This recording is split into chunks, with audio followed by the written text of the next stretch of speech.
तारणाऱ्या प्रभू येशू ख्रिस्ताच्या सामर्थ्यवान नावात आपणा सर्वांस प्रेमपूर्वक सलाम. प्रियानो, परमेश्वर जेव्हा देतो तेव्हा तो विपुलतेनं देतो. त्याच्या देण्यामागे काही कारणेही असतात, काही योजना असतात आणि काही हेतू देखील असतात. फक्त आम्हाला ते समजून घेणे आवश्यक आहे. आपण पाहत होतो की शलमोन आता राजा झाला आहे आणि त्याने उत्तमरित्या आपला जम बसविला आहे. त्याचे कारण होते की देवापासून त्याला उत्तम विवेकबुद्धी, चातुर्य, सुज्ञता प्राप्त झाली होती. उत्तरोत्तर त्याचे वैभव वाढत गेले आणि साहजिकच तो लवकरच इतर राष्ट्रांमध्ये प्रसिद्ध झाला. त्याची कीर्ती सर्वत्र पसरली. त्याच्या हुशारीची परीक्षा घेण्यासाठी आणि त्याच्या राज्याचे वैभव पाहण्यासाठी एक राणी त्याच्याकडे आली. ती राणी कोण होती? तिने सर्व काही पाहिल्यावर तिचा अनुभव काय होता? हे पाहण्यासाठी आम्हाला आजचे अध्ययन पाहावे लागेल. तर मग चला प्रियांनो, आपण आपल्या अध्ययनाची सुरुवात करूया. श्रोत्यानो, आम्ही राजाचे पहिले पुस्तक ह्याच्या 9व्या अध्यायाचं अध्ययन करीत आहोत. आम्ही पाहिलं होतं की कशा प्रकारे देवाच्या आज्ञा न पाळल्यास इस्रायलची स्थिती काय होईल याविषयी देवाने शलमोनाला धोक्याच्या सूचना दिल्यात. नंतर 8 आणि 9 वचनांमध्ये जे काही परमेश्वराने सांगितले होते की हे लोक जर आज्ञा न पाळतील तर काय होईल ते अगदी तंतोतंत खरे ठरले. ज्या जिवंत देवाने इस्रायली लोकांना मिस्राच्या दास्यातून मुक्त करून महान सामर्थ्यशाली कृत्य करून वचनदत्त देशात आणले, त्या जिवंत देवाला त्यांनी सोडून दिले. त्याची उपासना करण्याऐवजी ते अन्य देवांच्या मागे लागले. त्याचे परिणाम आजही आम्हाला पाहायला मिळतात. आपण जर शलमोनाचे मंदिर जेथे उभे होते तेथे गेलात तर आपणाला समजेल की ते मंदिर उद्ध्वस्त करण्यात आले. श्रोत्यानो, हे असं का व्हावं? उत्तर अगदी साधे आहे. त्यांनी जिवंत देवाला सोडून दिले. आज आपल्याला धोक्याच्या सूचना मिळूनही आम्ही जर जिवंत परमेश्वराला आपल्या अंतःकरण रूपी मंदिरात येऊ देत नाही, त्याच्याऐवजी भौतिक सुखे, पैसा व प्रतिष्ठा यांची आराधना करू तर त्याचे परिणाम निश्चितच भयंकर असे आम्हाला भोगावे लागतात. शलमोनाला दिलेल्या या धोक्याच्या सूचनेव्यतिरिक्त या अध्यायात शलमोनाच्या प्रसिद्धीचे वर्णन आम्हाला वाचायला मिळते. तर आता पुढे राजाचे पहिले पुस्तक 9वा अध्याय 10 ते 12 वचने वाचूया. परमेश्वराचे मंदिर व राजवाडा ही दोन्ही पुरी करण्यास 20 वर्षे लागली. त्यानंतर शलमोनाने सोराचा राजा हिराम यास गालील प्रांतातली 20 नगरे दिली, कारण त्याने शलमोनास हवे होते तितके गंधसरू, देवदारू व सोने ही पुरविली होती. शलमोनाने आपणास दिलेली नगरे पाहण्यास हिराम सोराहून तेथे गेला. ती त्याला पसंत पडली नाहीत. शलमोन व हिराम यांच्या संबंधामध्ये थोडासा अडथळा निर्माण झाला. जेव्हा हिरामाने ती 20 नगरे पाहिली तेव्हा त्याला वाटले की त्याला मंदिराच्या बांधकामाविषयी शलमोनासाठी त्याने जे केले त्याचा पूर्ण मोबदला मिळाला नाही. खरे तर त्यांच्यामध्ये गैरसमज निर्माण झाल्याने त्यांच्या संबंधात बाधा आली. पुढे 13 आणि 14 वचने आम्हाला सांगतात, तेव्हा तो म्हणाला, हे माझ्या बंधू, कसली ही नगरे तुम्हाला दिली? त्याने त्यास काबूल प्रांत हे नाव ठेवले. हेच नाव आजवर चालू आहे. हिरामाने राजाकडे 120 किक्कार सोने पाठविले.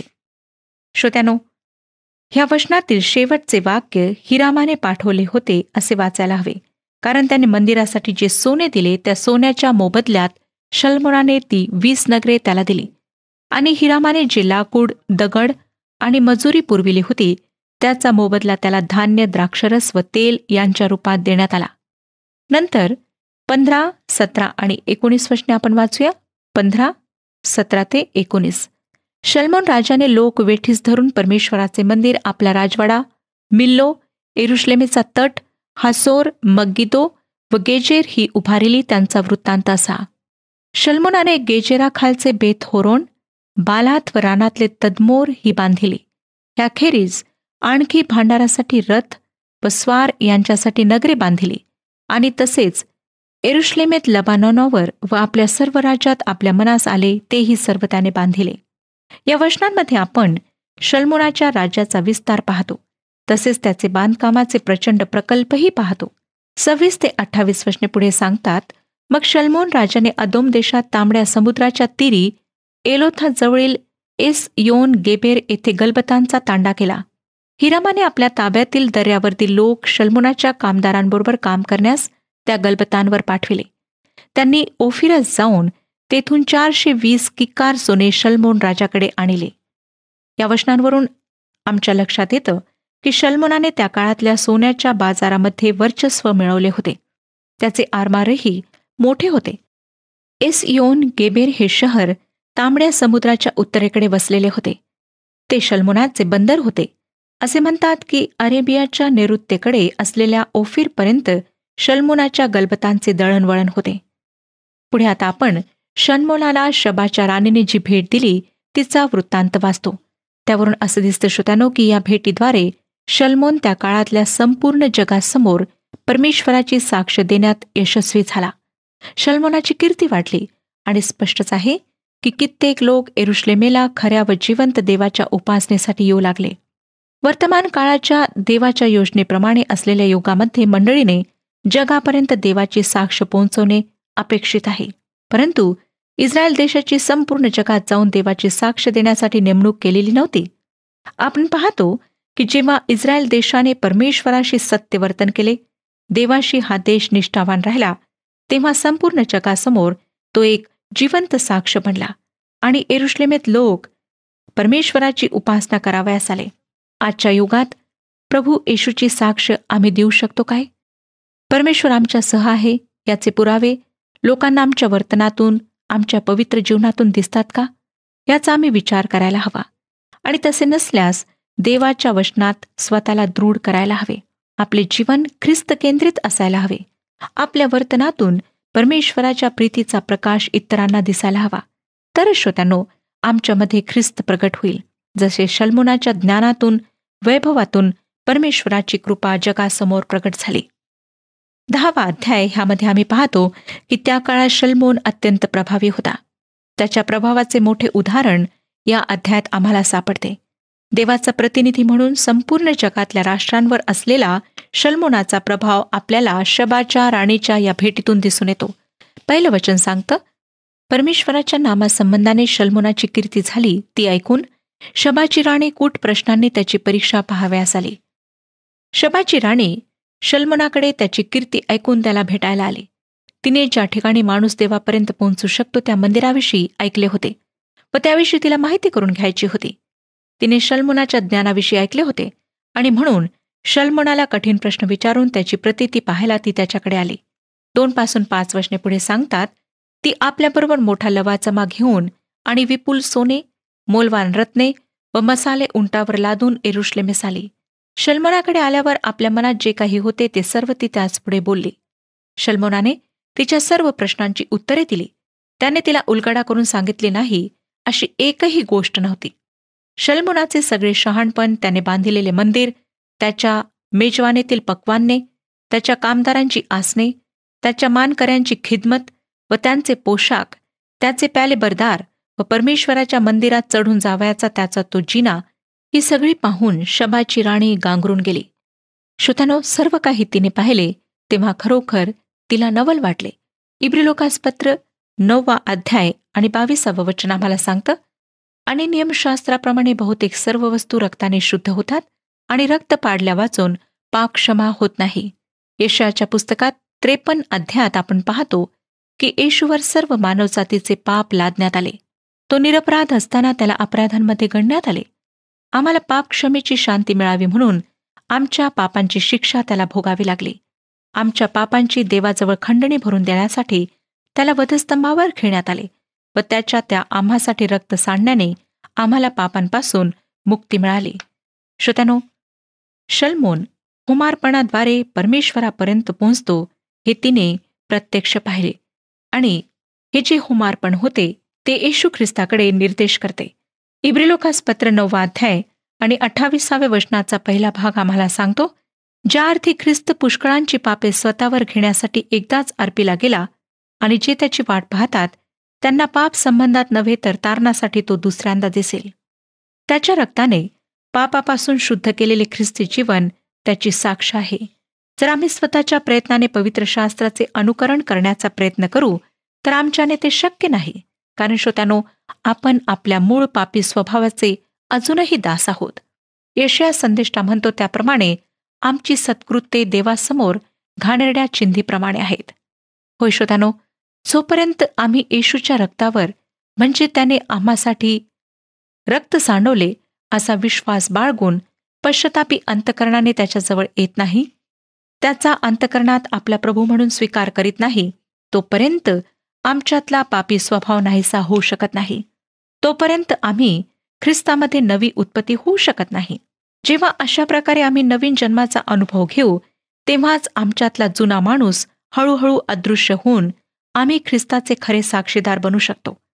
शबाच्या राणीने यहोवाच्या नावाविषयी शल्मोनाची कीर्ती ऐकली होती. तिने त्याचे ज्ञान अनुभवले व तिने त्याचे होमार्पण पाहिले. त्या होमार्पणाची ती साक्ष झाली. शल्मोनाचे ज्ञान व त्याचे बांधकाम प्रकल्प, त्याने बांधलेले मंदिर, त्याचा स्वतःचा राजवाडा व इतर इमारती, या सर्वांमुळे ती प्रभावित झाली. सर्वत्र आनंद, शांती, ऐशाराम आणि ऐहिक संपन्नता होती. थोड्या काळाकरिता देवाचे लोक देवासाठी खरे व विश्वासू साक्षीदार झाले.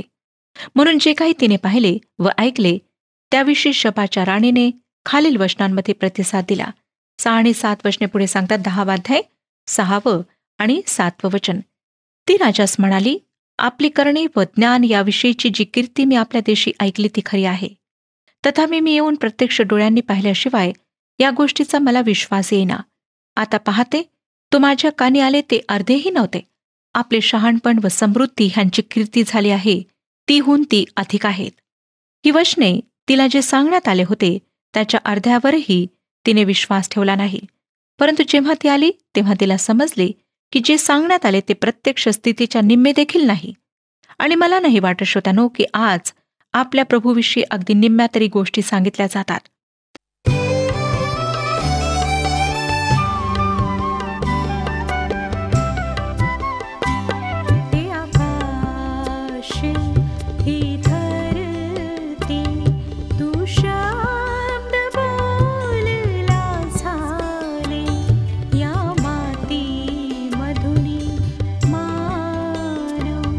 घडून सजीव त्याला केले, हे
संपूर्ण पवित्र शास्त्राचा केंद्रबिंदू येशू ख्रिस्त आहे.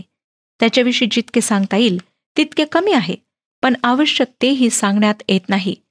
ही अत्यंत खेदाची गोष्ट आहे. याचे एक कारण अगदी स्पष्ट आहे, ते हे की आम्ही स्वतःच पुनरुत्थित ख्रिस्ताला वैयक्तिकरित्या ओळखत नाही आणि ओळख पटल्यानंतरही काही दिवसातच आमची त्याच्याविषयीची पहिली प्रीती थंडावते. त्याच्याविषयी आम्ही कोमट बनतो. त्याचे वचन वाचणे, त्यावर मनन करून प्रार्थनेत राहणे, त्याचे आज्ञापालन करणे या गोष्टी आमच्याकडून होत नाहीत. साहजिकच आमचे त्याच्याविषयीचे ज्ञान व आमची त्याच्याविषयीची साक्ष अगदी तोकडी पडते.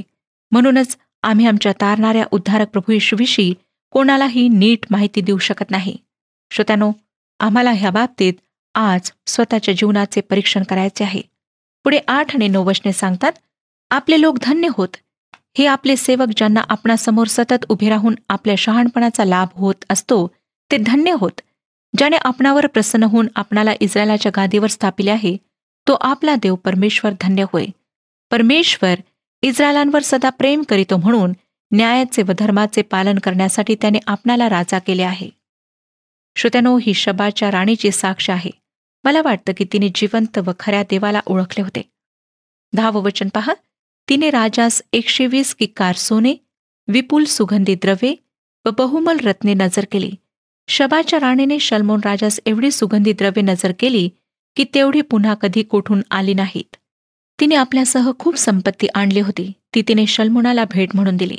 11 आणि 12 वचने, हिरामाची जहाजे ओफीर येथून सोने आणीत, त्याप्रमाणेच रक्तचंदनाचे लाकूड आणि बहुमोल रत्नेही विपुल आणीत.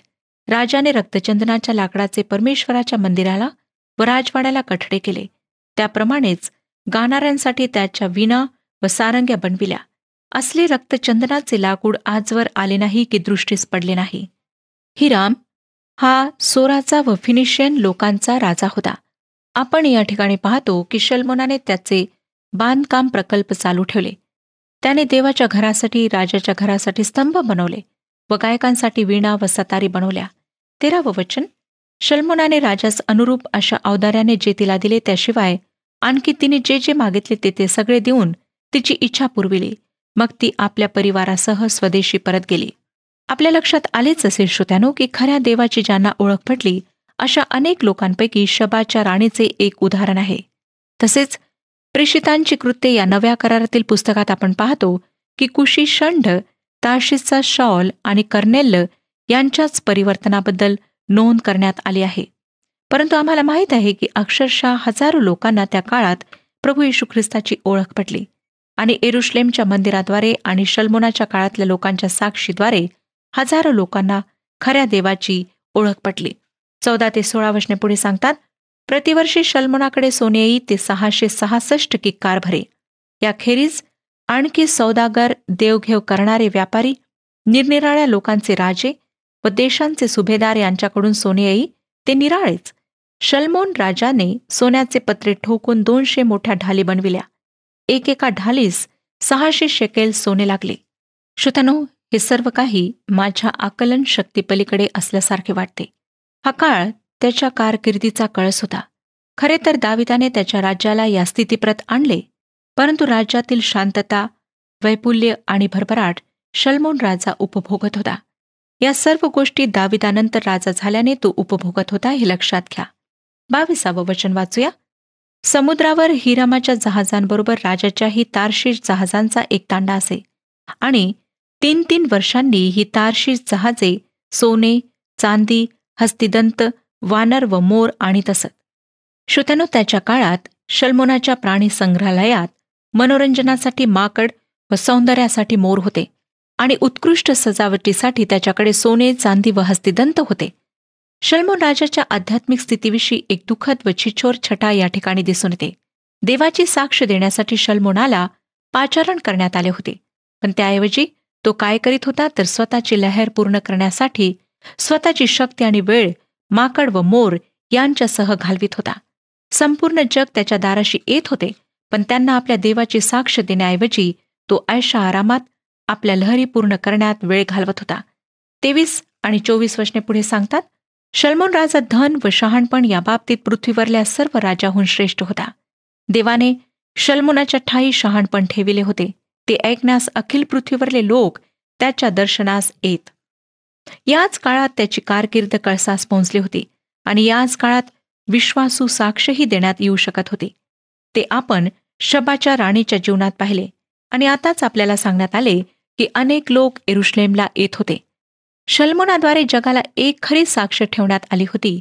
ही साक्ष देवाची साक्ष होती. 25वे वचन, प्रत्येक मनुष्य चांदीची व सोन्याची पात्रे, उंची वस्त्रे, शस्त्रे, सुगंधी द्रव्ये, घोडे व खेचरे यांचा नजराणा वर्षानुवर्ष आणीत असे. स्पष्ट सांगायचे म्हटले तर या पाहुण्यांनी दिलेल्या भेटींमुळे शल्मोन आपल्या राज्याची वाढ करू शकला. विशेष म्हणजे संपन्नतेसाठी प्रसिद्ध असलेल्या राज्याची उन्नती करू शकला. नंतर साहजिकच इस्रायल राज्य जेव्हा दुबळे झाले, त्याची विभागणी झाली, त्यावेळेस अनेक देशांसाठी इस्रायल लुटीचे ठिकाण बनले. आता श्रोत्यांनो, आपण शल्मोनाच्या घोड्यांविषयी पाहणार आहोत. 26वे वचन सांगतं, शल्मोनाने रथ व राऊत यांचा संग्रह केला. त्याच्यापाशी 1400 रथ व 12,000 राऊत झाले. त्यातले काही रथ ठेवावयाच्या नगरात व काही यरुशलेमेत आपल्याजवळ त्याने ठेविले. आपण पाहिले श्रोत्यांनो की शल्मोनाकडे आलेली संपत्ती व सामर्थ्य हे त्याच्या बांधकाम प्रकल्पकासाठी खर्च झाले. तरीही त्याच्या संपन्न व शांततापूर्ण राज्याद्वारे व त्याच्या सुज्ञतेद्वारे तो त्या काळात देवाचा एक साक्षीदार होता. त्याच्याकडे व यरुशलेमेत अनेक परदेशी पाहुणे येत असत, परंतु त्यांना खऱ्या देवाची साक्ष देण्याऐवजी शल्मोन विलास व ऐशाराम यांच्यात नंतर गुंगून गेला. ज्या गोष्टी त्याने परमेश्वराच्या इच्छेविरुद्ध केल्या त्यापैकी घोडे जमवणे ही एक गोष्ट होती. त्याने रथ व घोडेस्वार जमवले. त्याने आपले घोडदळ विस्तारले. आताच्या म्हणजे आधुनिक रेसकोर्स म्हणजे घोड्यांच्या शर्यतीच्या मैदानापेक्षा त्याच्या घोड्यांच्या पागा कितीतरी मोठ्या होत्या. आताची घोड्यांच्या शर्यतीची मैदाने त्याच्या पागांसमोर एखाद्या शेतकऱ्याच्या कोठाराप्रमाणे छोटी वाटतील. 27 ते 29 वचने पुढे सांगतात, राजाने यरुशलेमेत चांदी घोड्यांप्रमाणे आणि गंधसरू तळवटीतल्या उमराच्या झाडांप्रमाणे विपुल केली. शल्मोनाचे घोडे मिसर देशातून येत. राजाचे व्यापारी घोड्यांच्या एका एका तांड्याची किंमत ठरवून तांडेचे तांडे घेत. एकेका रथास 600 शेकेल चांदी व एकेका घोड्यास 150 शेकेल चांदी देऊन ते मिसर देशाहून आणीत. हित्ती व आरामी राजांसाठीही असेच ते व्यापारी आणीत. या वचनांवरून आम्हाला दिसून येतं की शल्मोनाने आपल्या राज्यात प्रचंड संपत्ती गोळा केली होती. तत्कालीन व्यापार क्षेत्रात सोने, चांदी व मौल्यवान पाषाण यांच्या व्यापारावर ताबा मिळवला होता. आपण आज आत्मपरीक्षण करायला हवे आहे. आज आम्ही कशामध्ये व्यग्र आहोत, व्यस्त आहोत? आज आम्ही देवाच्या वचनाची सेवा करीत आहोत की फालतू गोष्टींमध्ये आमचा वेळ आणि शक्ती वाया जात आहे? मनोरंजनाच्या कार्यक्रमांसाठी आपला पैसा जास्त खर्च होतो की देवाच्या वचनाच्या प्रचारासाठी? आपल्या आध्यात्मिक सौंदर्याच्या वाढीसाठी आपण काही प्रयत्न करतो की शारीरिक सौंदर्य अधिक आकर्षक बनविण्याकडे आपले लक्ष आहे? सोने, चांदी व मौल्यवान वस्तू जमविण्याचा आम्हाला नाद लागला आहे काय? पैसा जमविण्यासाठी आम्ही इतके व्यस्त आहोत की आम्हाला देवासाठी वेळ काढणे शक्य नाही? श्रोत्यांनो, शारीरिक सौंदर्य, भौतिक शोभा, सोने, चांदी व मौल्यवान वस्तू, मनोरंजन या सर्व गोष्टी क्षणभंगूर आहेत. त्या आम्हाला कायमस्वरूपी शांती व आनंद देऊ शकत नाहीत. त्या आम्हाला परमेश्वराचा पवित्र सहवास व सामर्थ्य देऊ शकत नाहीत. आपल्या प्रचंड सोन्या नाण्याने, भौतिक संपत्तीच्या साह्याने आम्ही मृत्यूवर विजय मिळवू शकत नाही. मौल्यवान वस्त्रे आमचे आध्यात्मिक दारिद्र्य लपवू शकत नाहीत. जो खरा देव आम्हाला मानवी बुद्धी पलीकडची शांती, पापक्षमेचा अवर्णनीय आनंद व सार्वकालिक जीवन देतो, त्या देवाची साक्ष देण्यासाठी आमचे पाचारण झाले आहे. क्षणभंगूर सुखाचे प्रदर्शन करण्यासाठी नाही श्रोत्यानो. देवाचे साक्षीदार बनण्यासाठी आम्हाला भौतिक सुखे प्राप्त झाली असतील, पण जे भौतिक सुख आमची दृष्टी ते सुख देणाऱ्या परमेश्वरापासून विचलित करते, ते भौतिक सुख काय उपयोगाचे? देव आम्हावर दया करो व आम्हाला या फालतू मनोरंजनाच्या फंदातून आणि क्षणभंगूर जगिक संपत्तीच्या धंद्यातून सोडो. किती छिछोर या गोष्टी आहेत श्रोत्यानो. आम्हाला आज सतर्क व्हायचं आहे आणि आपलं लक्ष आध्यात्मिक गोष्टींकडे लावायचं आहे. स्वतःच्या जीवनाचं परीक्षण करा आणि आपल्या सर्व पापांची कबुली देऊन प्रभू येशू ख्रिस्ताद्वारे आध्यात्मिक जीवन, आनंदकाळचं जीवन प्राप्त करून घ्या. परमेश्वर आपणाला आशीर्वाद देव. हा कार्यक्रम आपणास आवडला काय? आता आम्हाला एक मिस कॉल करा आणि आपण पुढील विजेता होऊ शकता.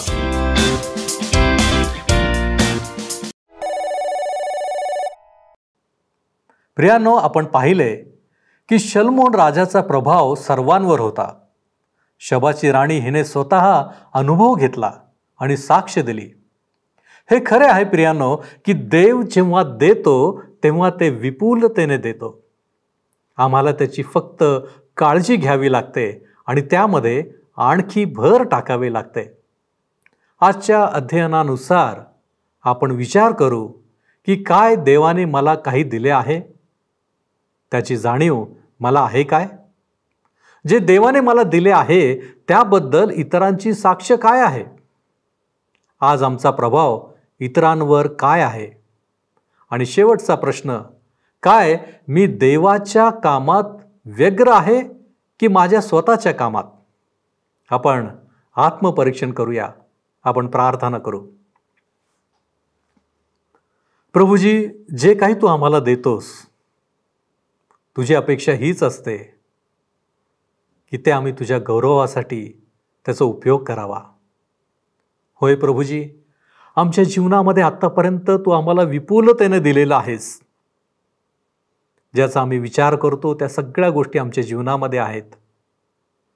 परंतु बापा, आज आमची प्रामाणिक विनंती, आमची प्रामाणिक प्रार्थना आहे की प्रभूजी, आम्हाला केवळ तुझी कृपा हवी आहे. होय प्रभूजी, तू आम्हाला भरपूरतेने दिलेला आहेस, परंतु बापा त्याचा उपयोग आम्हाला केवळ तुझ्या गौरवासाठी करायचा आहे. आज जेव्हा आम्ही आमच्या जीवनाचं परीक्षण करतो, प्रभूजी, तुझं गौरव जर त्याच्यामध्ये नाही तर तू आम्हाला क्षमा कर. परंतु बापा, इथून पुढे आमच्या जीवनामध्ये जे काही तू आम्हाला दिलेलं आहे त्याच्याद्वारे आम्ही तुझं गौरव करावं, म्हणून तू आमच्यावरती तुझी कृपा अधिक विपुलतेनं कर. प्रभू, आम्ही तुझी लेकरं आहोत, आम्ही चुकणारे आहोत, बहकणारे आहोत, हे तुला देखील ठाऊक आहे. परंतु बापा, आम्हाला योग्य मार्गावर आणणारा तूच आमचा जिवंत देव आहेस. आणि म्हणूनच बापा, आम्ही सातत्यानं तुझ्या चरणापाशी येत आहोत. आजही बापा, आम्हाला जे तू शिकवलंस याबद्दल आम्ही तुझे आभारी आहोत. तारणारा प्रभू येशू ख्रिस्त याच्या गोड आणि गौरवी नावात ही प्रार्थना करतो, म्हणून तो ऐक. आमेन. कृपाळू देव आपणाबरोबर सदैव असो.